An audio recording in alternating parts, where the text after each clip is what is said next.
បាទនឹងហើយជាវិសួរពុកម៉ែបងប្អូនទាំងអស់គ្នាថ្ងៃនេះយើងមកដាក់លបយើងមកដាក់លបលបត្រីយើងហ្នឹងយើងមកដាក់លបត្រីយើងហើយទៅយើងចាប់រកត្រីហើយឥឡូវនេះយើងមកដល់គោដៅហើយយើងមកដល់ទីតាំងដែលយើងត្រូវដាក់គឺ10ទីតាំងដែលយើងត្រូវដាក់លបហ្នឹងគឺថ្ងៃនេះយើងលើកអាចាស់យើងដាក់អាថ្មីហើយ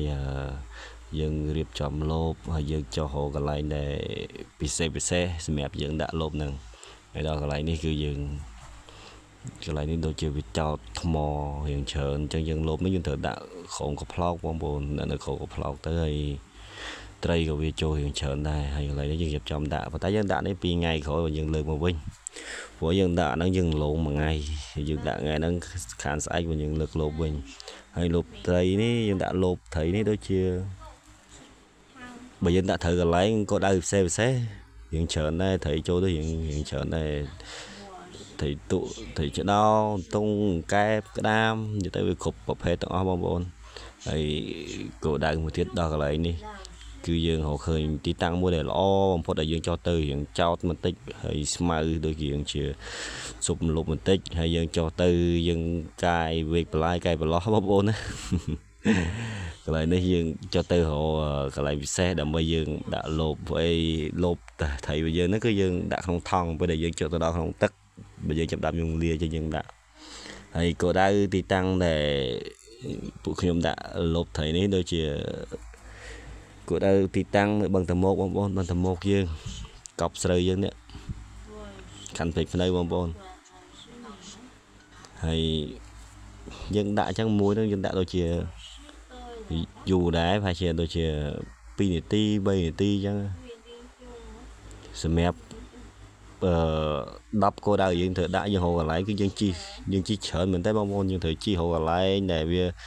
តំណងមកទៅដូចជាមានត្រីមែនតើពេលខ្លះយើងដាក់លបនោះពេលខ្លះបើចំកន្លែងដែលយើងដាក់យើងមើលកន្លែងដូចជាវាអត់សមស្របយើងដាក់ទៅក៏អត់មានត្រីបងប្អូនដាក់ទៅលើកមកក៏វាអត់មានដែរប៉ុន្តែយើងដាក់រកកន្លែងដែលច្រើនកន្លែងដែលវារៀងស្ងាត់ពេលខ្លះកន្លែងខ្លះដែលយើងចុះទៅដូចរៀងពិបាកនេះបងប្អូនដូចកន្លែងនេះយើងចុះទៅដូចជាមា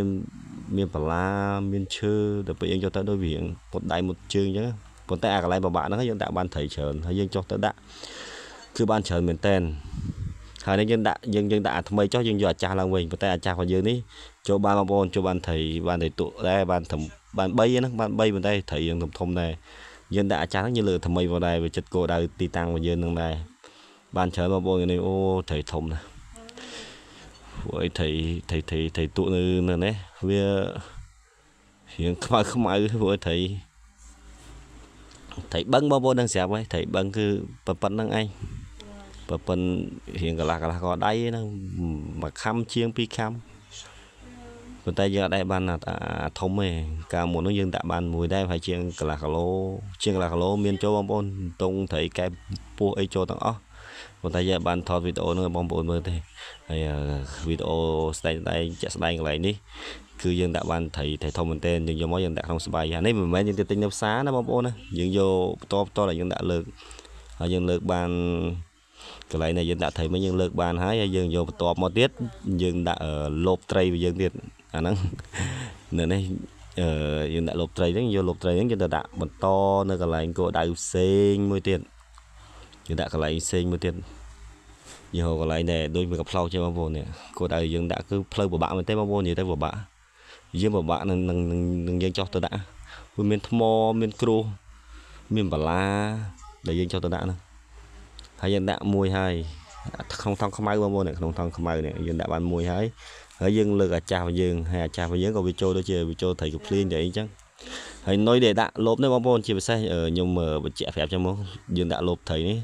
នុយគឺអត់ពិបាកយើងត្រីកភ្លៀងដែលយើងមានត្រីកភ្លៀងក្នុងលបហ្នឹងយើងដាក់ត្រីភ្លៀងក្នុងលបត្រីហ្នឹងយើងដាក់ត្រីកភ្លៀងក្នុងហ្នឹងពេលដែលយើងដាក់ចុះក្រកំប្លោកគឺពេលដែលត្រីទុត្រីឆ្ដោត្រីដែងកែបក្តាមហ្នឹងពេលដែលមកដល់ពេលដែលចូលដល់លបយើងឃើញត្រីភ្លៀងគឺគេចាប់ស៊ីទាំងអស់ហើយកន្លែងនេះយើងញាត់លបថ្មីចូលយើងដកអាចាស់ចេញហើយវា ngày nay đôi ở ban chớn bông bông đôi chỉ ban phải chưa bay cái lối nữa thầy tụ thấy dương liên lọc chỉ muốn cái đam khiong kẹp ấy nó đôi chỉ phụ hay nó dương liên lọc nè hay cỡ đây thì tăng này mới tiết cái lấy vì sao bông bông cái lấy này dương lọc đã ban thầy chớn cái lấy này đôi chưa cho thầy mới phải chưa buồn phèm khăm này hay này dương môi la dương đơ cắt vì bằng cắt đấy bông bông năng vậy bà ông bông bà pon này với cái lại này bà nó cứ visible thấy tới bờ dương cái lại khác chỉ visual pe dương đa tới visual pe ở xây miền thấy này tại dương đã thấy dương hộ cái lại chân bông bông lại tất cái lại nhờ bên lại bằng chân hay bông bông có thấy chứ nhưng mà trẻ thấy vậy đây cái lại để dương cho tôi đã nhé vì cho một băng bông bông ơi tay bờ sân trên nè để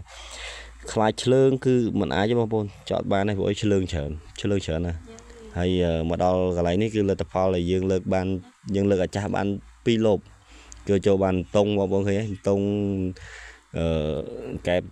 tông thấy nó phân nắng hay video này mình tập phân nắng bao bông này hay chuẩn bị lia chăm chục nên là video khỏi khỏi điện bye bye